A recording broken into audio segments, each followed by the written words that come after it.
या मरम्मत कार्य नहीं होगा तब तक आप बच्चों को उस स्कूल में नहीं जाने देंगे। जी जी, इसके संबंध में भी मतलब बोले थे मैडम, तो प्रसाद पिछले साल वहाँ पर ग्रामीणों ने वैकल्पिक व्यवस्था करवाई थी। वहाँ पर जो छप्पर बना हुआ था उसमें हम लोग क्लास लगा रहे थे, अपना पंचायत बिल्डिंग है उसमें लगा रहे थे। तो ये सब जानकारी गाँव वालों को भी अच्छी तरह से है और वो भी समस्या समझ रहे हैं, वो लोग प्रयास करते हैं। नया बिल्डिंग की मांग भी किए थे और वह क्षेत्र के प्रतिनिधि हैं, जनप्रतिनिधि, उनको भी इस समस्या से अवगत कराया गया था। चलिए देवेंद्र जी आप बने रहिए हमारे साथ। इस वक्त सुभद्रा सलाम जिला अध्यक्ष कांग्रेस से जुड़े हुए हैं। सुभद्रा जी, हम बैहाशाले भाट स्कूल की बात कर रहे हैं, जर्जर हालत में है, उसके बावजूद भी नौनिहाल इस स्कूल में जा रहे हैं। यहाँ पर शिक्षकों ने हमें जानकारी दी है कि प्लास्टर कई बार बच्चों के सर में भी गिर चुका है। 1 साल आवेदन देने के हो चुके हैं लेकिन अभी तक सुनवाई, मरम्मत कार्य 0%। आपको इस चीज की जानकारी है? जी, अभी कुछ दिन ऐसे पेपर वगैरह में आया था मैम। ऐसे अंदरूनी क्षेत्र है जहाँ एकदम मतलब रोड नहीं है ना, कुछ जाने के लिए पुल नहीं है, ऐसे जगह में स्कूल है, वहाँ जर्जर स्थिति में है। 2-3 जगह ऐसे पेपरों में आया था, वहाँ मैं जा नहीं पाई हूँ अभी तक, क्योंकि अब लॉकडाउन के कारण इधर बहुत ज्यादा कोरोना वगैरह है, तो इस बीच में नहीं गई हूँ मैं कांकेर जिला में। सुभद्रा जी, लेकिन बताया जा रहा है कि 5 से 6 साल पहले इसका निर्माण कार्य हुआ था, लेकिन जैसे ही निर्माण कार्य हुआ तुरंत ही इसके निर्माण कार्य की पोल खुलती हुई नजर आई।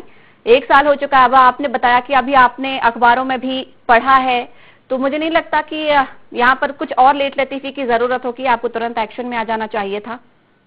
जी जी जी जी, बहुत सारे ऐसे स्कूल हैं मैम, वो 5 साल क्या 2 साल 3 साल में जर्जर स्थिति में बहुत सारे स्कूल हैं। फिलहाल तो हम बैहाशाले भाट की बात कर रहे हैं ना। आप भी आपकी सरकार है, फिलहाल देखा जाए तो आप भी जिला अध्यक्ष हैं कांग्रेस से, तो आपको कहीं ना कहीं जिम्मेदारी तो आपकी भी बनती है। आपको आवाज इसके लिए उठानी चाहिए, अपनी सरकार से आपको कहीं ना कहीं गुहार लगानी चाहिए, क्योंकि पार्टी का नेतृत्व तो आप भी कर रही हैं कहीं ना कहीं। जी जी, हम लोगों ने जब भी हमको पेपरों के माध्यम से पता चला, लोगों के माध्यम से, जनप्रतिनिधियों के माध्यम से, तो इस चीज को आवेदन भी किया गया है कलेक्टर के पास और शिक्षा विभाग में। आवेदन को ही 1 साल बीत चुका है, 1 साल आवेदन के लिए ही बीत चुका है।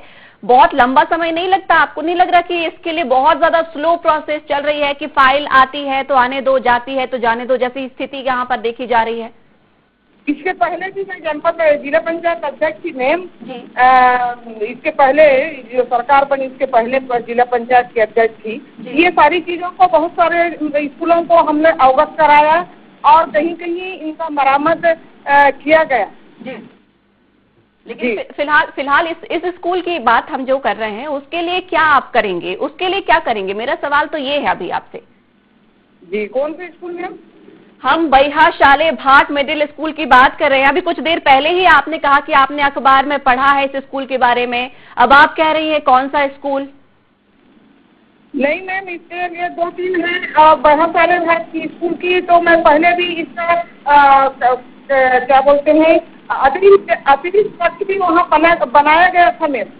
कब बनाया गया था, क्या बनाया गया था? हमारे पास तस्वीरें हैं, कितनी जर्जर हालत में वो स्कूल नजर आ रहा है, छत से पानी टपक रहा है, प्लास्टर गिरा हुआ है, स्कूल में पानी भरा हुआ है। जी जी जी जी, नहीं इसके लिए आप सच बताएं, आपको जानकारी है भी या सिर्फ आप बता रही हैं कि हाँ मुझे जानकारी? आपको रियल में जानकारी है या नहीं है जानकारी? जानकारी है मैम। तो सुभद्रा जी, ऐसा फिर कैसे चलेगा? अगर आपको जानकारी है उसके बाद आप मुझसे सवाल करती हैं कौन सा स्कूल, फिर आप सवाल करती हैं कि अभी तो बना था। मुझे लगता है आपको जाना चाहिए इस स्कूल में। कितने सालों से आपने यहाँ पर कदम नहीं रखा?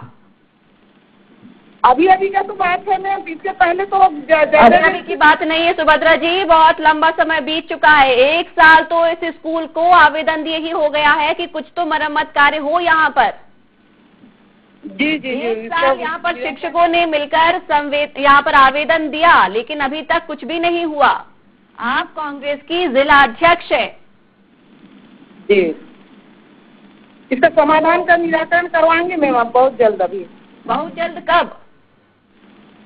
अभी तो लॉकडाउन है मैम, अब तो लॉकडाउन अनलॉक की प्रोसेस शुरू हो चुका है।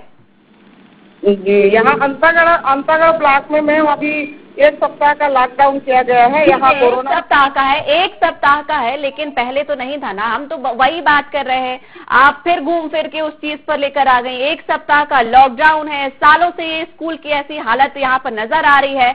1 हफ्ते में आप अगर नहीं होता लॉकडाउन तो क्या आप मरम्मत कार्य करवा देते? यहाँ पर आप आवेदन दे देते, अधिकारियों को अवगत करा देते अगर 1 हफ्ते का लॉकडाउन नहीं होता? इस संबंध में कलेक्टर से बात हुई है मैम, बहुत जल्द अभी होने वाला है, रिपेयरिंग वगैरह होगा, इसके लिए हम लोग हमारे सहयोगी विनीत जुड़े हुए हैं। विनीत, क्या कलेक्टर को अवगत कराया गया है सुभद्रा जी के द्वारा? संचिता जी, मैं पहले सर्वप्रथम आपको बता दिया हूँ, पहले ही बोला हूँ कि इस स्कूल की अगर मालूम होता उनको जानकारी में, और मैं आप लोगों को जानकारी होगी भी, लेकिन उसके बाद भी लापरवाही है। मतलब आज 1 साल हो गया और सत्ताधारी पक्ष ये कह रहे हैं कि हमको जानकारी नहीं है, तो बड़ा दुर्भाग्य, क्योंकि जिस सपनों से सरकार बनी है, जिस उम्मीदों से उन ग्रामीणों ने मतदान किया है, आज अगर सरकार पे बैठे हुए जनप्रतिनिधि बोलते हैं कि हमने पेपरों से, खबरों से जानकारी मिली, तो थोड़ा सा दुख तो होता है। संचिता जी। सुभद्रा जी जी, यहाँ पर जी से काम नहीं चलेगा। सुभद्रा जी, आपसे हम सवाल कर रहे हैं, आपसे जवाब मांग रहे हैं। आपकी सरकार है, आप अपनी पार्टी का कहीं ना कहीं प्रतिनिधित्व कर रही हैं, जिला कांग्रेस अध्यक्ष है, पद का दायित्व आपको समझना होगा। जी जी जी जी, इसके संबंध में हमने कलेक्टर से बात की है, मौखिक लिखित में तो नहीं है, आवेदन मैं नहीं दी हूँ, लेकिन मौखिक में बात हुई, तो इसका बहुत जल्द निराकरण किया जाएगा, यहाँ का समस्या दूर किया जाएगा, ऐसे हम लोगों को आश्वासन मिला है। अब आश्वासन मिला है, आपकी पार्टी, आपकी यहाँ पर सरकार है और आपको ही आश्वासन यहाँ पर मिल रहा है। सबसे बड़ी बात यहाँ पर सोचने वाली तो ये है, अगर आपको ही आश्वासन मिलने लगे तो फिर हम तो विकास की बात तो छोड़ ही दे। हमने बात को वहाँ तक पहुँचाया है, कौन कौन सी स्कूल जर्जर स्थिति में है उनकी पूरी। एक बात बताएं, आप आश्वासन से चल लेंगी? आपकी सरकार है, जिला अध्यक्ष हैं आप आश्वासन से मान जाएंगे कि आश्वासन है? मतलब आप खुद यहाँ पर अपनी सरकार पर सवाल खड़े कर रही हैं कि आश्वासन हमें मिला है। आश्वासन दिया गया है, बहुत जल्द निराकरण किया जाएगा। बहुत जल्द तो सालों से यहाँ पर आश्वासन मिलते रहते हैं, लेकिन निराकरण नहीं मिलता। मेरा सवाल ये है, आप अपनी ही पार्टी पर, अपनी ही सरकार पर कहीं ना कहीं सवालिया निशान खड़ा कर रही हैं सुभद्रा जी। नहीं सर, नहीं मैम, ये बहुत सारे समस्याओं का निराकरण अभी बहुत जल्द हुआ है और ये भी तत्काल होगा। मैं कल परसों अभी मैं बात करूंगी और इसको जल्द से जल्द निराकरण करने की कोशिश करूंगी मैं। चलिए, निराकरण का आप आश्वासन दे रहे हैं, आपसे उम्मीद हम जता रहे हैं, लेकिन सवालिया निशान तो आपने अपनी सरकार पर फिलहाल खड़ा कर दिया है कि आपको ही आश्वासन मिल रहा है। फिर तो हम विकास की बात या किसी अन्य बात को हम छोड़ ही दे यहाँ पर कि कुछ ना कुछ हो सकता है। बहुत बहुत धन्यवाद हमारे साथ जुड़ने के लिए। सहयोगी विनीत हमारे साथ लगातार जुड़े हैं। विनीत, कैसे देखते हैं, अगर यहाँ पर किसी जनप्रतिनिधि को ही, कांग्रेस जिलाध्यक्ष को ही इस चीज की जानकारी नहीं है तो कैसे वो आवाज उठाएंगी? कहीं ना कहीं बोल रही, वो खुद ही बोल रही हैं कि हमें आश्वासन मिल रहा है, यानी कि अपने ही सरकार पर सवाल खड़े कर रही हैं। आश्वासन बिल्कुल संचिता जी, आपने भी सुना और मैंने भी सुना और हमारे IND24 के दर्शक भी सुन रहे हैं। आपने खुद देखा कि जनप्रतिनिधि, बीजेपी की पिछली सरकार थी, आप जमीन पे तो गए होंगे, आपने चुनाव में वोट तो मांगा होगा और आप समझिए जब मतदान होता होगा तो ग्रामीण सबसे पहले तो अपनी समस्या बताते होंगे। आपने ध्यान दिया नहीं, आपकी मंशा नहीं थी काम करने की। आपको अगर मालूम होता तो आज 1 साल तक समय बीत चुका, आप उस पर काम कर चुके होते। और मैं दूसरी बात बता दूं संचिता जी, ये लॉकडाउन सिर्फ एक बहाना है। आप बता दीजिए कि सरकार को जब वो 1 साल पहले आवेदन दिया गया था तो 1 साल का जो समय गुजरा, जिससे उनको बरसात थी, जिसकी छुट्टियों का समय था, उस समय तो मरम्मत कर रहा था। और आज भी कोरोना के जिस समय से, जिससे हम पूरा देश जूझ रहा है, आज भी बच्चे ननिहाल स्कूल में जा नहीं पा रहे, तो आज भी तो समय था, अभी भी तो किया जा सकता था, लेकिन ऐसा नहीं होगा संचिता जी। मैं क्यों बता दूं संचिता जी, 52 साल पर जिसको जनप्रतिनिधि भी ये बोल रहे हैं कि बड़ा अंदरूनी क्षेत्र, मैं जब वहाँ खुद पहुंचा तो आप विश्वास मानिए कि वहाँ की जो मोहल्ला क्लास होती है उसके जो बच्चे 30 से 40 बच्चे जो बैठे हुए थे, पूरी सोशल डिस्टेंसिंग, मास्क लगा के, तो आप अंदाजा लगाइए कि बच्चों के अंदर कितना अच्छा जुनून होगा शिक्षा के प्रति कि इतने बड़े बुरे पल पे भी वो शिक्षा ग्रहण करने के लिए वहां बैठे हुए शिक्षा ग्रहण कर रहे थे। तो बच्चों को तो जुनून है, लेकिन एक जनप्रतिनिधि लापरवाह बैठे हुए जो वहां पे बच्चों को सही शिक्षा देने के लिए मंदिर का निर्माण नहीं कर पा रहे हैं संचिता जी। विनीत, अगर हम शिक्षकों की या सरपंचों की वहां की बात करें तो अब फिलहाल कोई उन्होंने प्लान बनाया है कि अब आगे क्या ठोस कदम उठाना है? क्योंकि आवेदन दिए तो 1 साल बीत चुका, 1 साल में भी कुछ नहीं हो पाया। तो आपने जब इस रिपोर्ट को तैयार किया होगा, वहां के लोगों से बातचीत की होगी, तो आगे कुछ उन्होंने सोचा है कि अब क्या कदम उठाया जाए? क्योंकि सीधी उंगली से तो घी नहीं निकल रहा, तो क्या वो कुछ ठोस कदम उठा सकते हैं?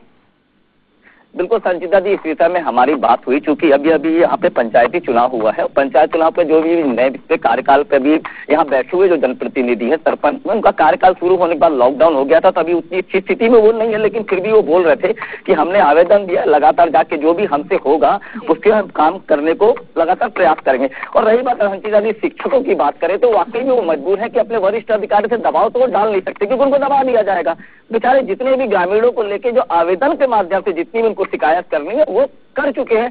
और मैं आपको बता दूं, ये तस्वीर अंतागढ़ की महज एक स्कूल की नहीं है संचिता जी, ऐसे कईयों स्कूल ऐसी बुरी स्थिति में बैठे हुए हैं जहां पे शिक्षा की सिर्फ बात सोचना, कल्पना बड़ी खतरनाक होगी। कई ऐसे स्कूल हैं और कईयों तो मैंने आपको पहले ही बताया कि आज भी झोपड़े में संचालित हो रही है, उसके छज्जा नहीं है, एक छत नहीं, एक इमारत देने के मुनासिब नहीं समझाया आज तक यहाँ। बिल्कुल विनीत, यहाँ पर खंडहर में हम नौनिहालों का भविष्य देख पा रहे हैं कि आखिर किस तरीके से वो यहाँ से पढ़ लिख कर निकलेंगे, क्योंकि स्थिति तो यहाँ पर बहुत ही दयनीय नजर आ रही है। बच्चों के भविष्य के साथ साथ देखा जाए तो उनकी जिंदगी के साथ भी खिलवाड़ किया जा रहा है। बहुत बहुत शुक्रिया हमारे साथ जुड़ने के लिए, इस खबर को हमारे साथ साझा करने के लिए। आप लगातार इस खबर पर अपनी नजर बनाए रखिएगा। तो IND इनसाइड में आज हमने बात की है बैहाशाले भाट स्कूल की, जहां पर जो जर्जर हालत में नजर आ रहा है। लगातार जनप्रतिनिधि इस आश्वासन तो देते हैं, लेकिन सिर्फ आश्वासन ही यहां पर साबित होते हैं, लेकिन लगातार स्कूल के शिक्षक, सरपंच इस स्कूल के निर्माण कार्य की मांग भी कर रहे हैं। आवेदन भी दे चुके हैं, लेकिन इस आवेदन के भी 1 साल बीत गए हैं। लेकिन देखना होगा कि किसी के कानों में जू रेंगती है या बच्चों का भविष्य ऐसे ही अंधकार में नजर आता रहेगा। तो IND इनसाइड में फिलहाल इतना ही। आप बने रहिए IND 24 के साथ।